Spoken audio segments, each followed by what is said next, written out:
বিশাল ছাড়ে বিক্রি হচ্ছিল দোকানের বিভিন্ন পণ্য। সেই দোকানে মানুষ জিনিসপত্র দেখে প্রয়োজন মতো কেনাকাটাও করছিলেন। এরই মধ্যে এক ক্রেতার নজরে আসে একটি কাচের ফুলদানি। দেখতে বোতলের মতো ওই ফুলদানিটিতে ওই ক্রেতার চোখ আটকে যায়। অ্যাকুয়া সবুজ ও লালচে বেগুনি রঙের রিবন দিয়ে ফুলদানিটি পেঁচানো ছিল। দেখে মনে হচ্ছিল যেন কোনো শিল্পকর্ম। রাজ্যের রাজধানী রিচমন্ডের বাইরে গুডউইল শোরুম থেকে তিনি ঘর সাজানোর জন্য প্রায় $4 দিয়ে ফুলদানিটি কিনে নেন। সেই ফুলদানিটি 13 ডিসেম্বর রাইট অকশন হাউজের মাধ্যমে নিলামে ওঠে আর বিক্রি হয় $1,07,100, যা বাংলাদেশি প্রায় $1,17,81,000 টাকা।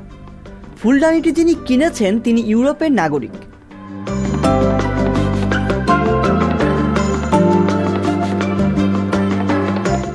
ঘটনাটি যুক্তরাজ্যের ভার্জিনিয়া অঞ্চলের। মাত্র $4 ফুলদানিটি কিনেছিলেন 43 বছর বয়সী জেসিকা ভিনসেন্ট। তিনি জানতেন না এই ফুলদানিটি তার জন্য সৌভাগ্য বয়ে আনবে। ফুলদানিটি কিনে বাসায় গিয়ে খুঁটিয়ে খুঁটিয়ে দেখে এর তলায় লেখা মুরানো ইটালিয়ার শব্দ দুটি নজরে আসে। এমন লেখা থাকার কারণ খুঁজতে গিয়ে বইপত্র ঘাটাঘাটি করেন জেসিকা। এরপর সিদ্ধান্ত নেন তিনি বিক্রি করবেন সেটি।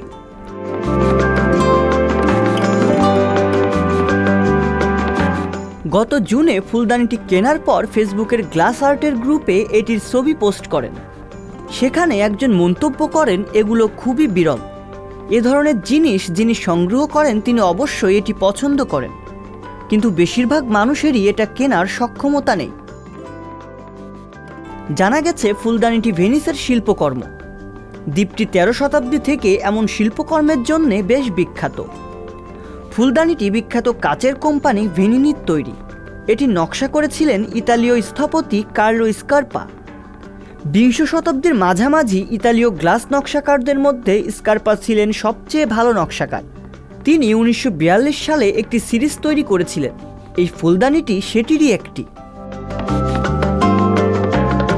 ফেসবুক থেকে যখন জেসিকা ভিনসেন্ট জানতে পারেন এটি মূল্যবান, তখন তিনি শিকাগোর রাইট অকশন হাউসের প্রেসিডেন্ট রিচার্ড রাইটের সঙ্গে যোগাযোগ করেন। তাকে ইমেইলে ফুলদানিটির ছবি পাঠালে সেটি দেখে রাইট বলেন, আমি মেইলটা দেখেই বুঝতে পেরেছি এটি কি ও কতটা বিরল। রিয়াজুল ইসলাম, সংবাদ প্রকাশ।